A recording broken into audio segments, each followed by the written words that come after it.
Le vrai problème, ce ne sont même pas les 2 bébés que Jenny a vendus à un sorcier.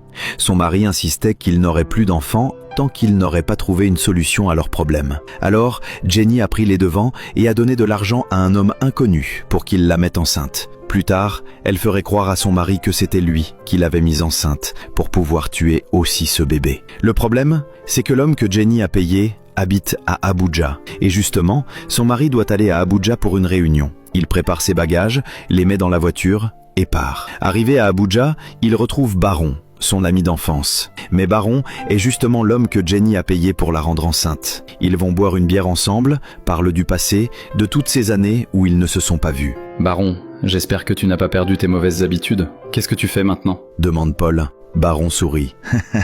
J'ai un peu changé, mais je suis toujours prêt à faire des bêtises. La semaine dernière, j'ai rencontré une jeune femme. Elle m'a payé pour que je...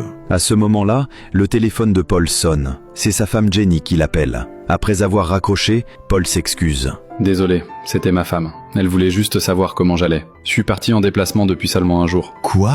Tu es marié ? Baron est un peu surpris. Paul sort son téléphone et lui montre la photo de Jenny. Baron la reconnaît tout de suite. C'est exactement la femme qui lui a donné de l'argent pour qu'il la mette enceinte. Ta femme est très belle. Tu as vraiment de la chance. Félicitations mon frère. Bonne épouse, bonne famille. Tu n'étais pas justement en train de me parler de la femme qui t'a payé ? Demande Paul. Baron sait qu'il ne pourra plus jamais dire la vérité. Alors, il coupe la conversation. Non, je n'ai rien dit. Je plaisantais seulement. Il force un sourire, en essayant de toutes ses forces de cacher la vérité. Pendant ce temps, le policier qui avait arrêté Marlon autrefois, parce que Jenny avait faussement accusé Marlon d'avoir volé ses bébés, lui donne maintenant à manger et le relâche. Marlon ne comprend pas pourquoi. En réalité, c'est parce que ce policier a fait un rêve très étrange. Dans ce rêve, il y avait 2 bébés qui pleuraient dans une pièce vide, et Marlon était là aussi, en train de pleurer avec eux. Ce rêve a une certaine signification pour lui. De retour à la maison, Paul prend Jenny dans ses bras. Mais Jenny lui annonce soudain une nouvelle. Elle est enceinte. Enceinte ?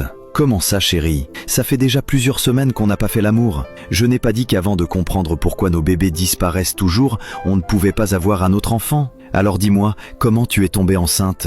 De quoi tu parles ? Bien sûr que je porte ton enfant, je suis ta femme. Ce jour-là tu étais ivre, on a couché ensemble, c'est juste que toi tu ne t'en souviens plus. Mais cette fois, le mari ne la croit plus du tout. Comment pourrait-il avoir passé une nuit avec sa propre femme sans en garder aucun souvenir ? À ses yeux, tout cela est devenu beaucoup trop suspect. À suivre. N'oublie pas de t'abonner, parce que tu n'imagines même pas ce qui va arriver à Jenny ensuite.